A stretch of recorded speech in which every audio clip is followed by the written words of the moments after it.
Hey guys, Crystal Thompson here on another installment of Bohemian Backgrounds card making. Making several cards with one stamp set, show you how you can stretch your stamps in many different varieties and techniques. So let's get started.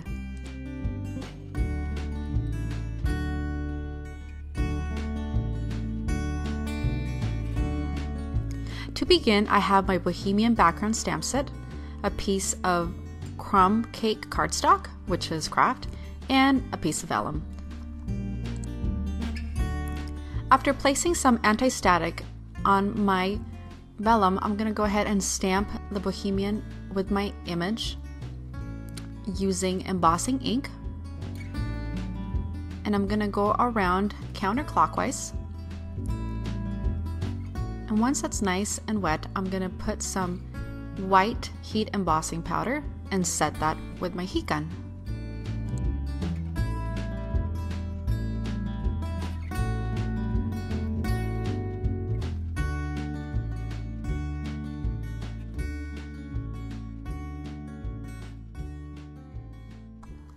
Now that that's set, I'm going to go ahead and place my sentiment off on the corner. Again, I'm going to use embossing ink and then use white heat embossing powder.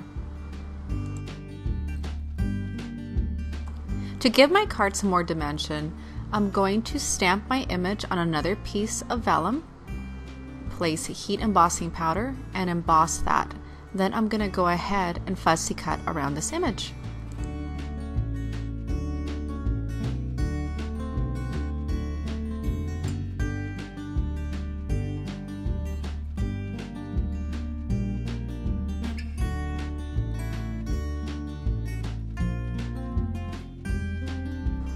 Once I'm done cutting my image, I'm going to go ahead and set it to the side as it's time to put our card together. I'm going to add some adhesive, hiding the adhesive behind the embossed images, placing that onto my crumb cake or craft cardstock. That image that we just heat embossed, I'm going to be placing some 3D foam adhesive dots on the back, again hiding it where the image is thickest, and placing this off the center of my card. Now to add a little glitter, I'm going to be using clear Nuvo drops and Pretty Pink Posh white flat sequins on the card just to match and give it some accents. I really hope you've liked this card. The simplicity and elegance that white heat embossing powder and vellum coordinate nicely with the Bohemian backgrounds. Thanks so much. Have an awesome day.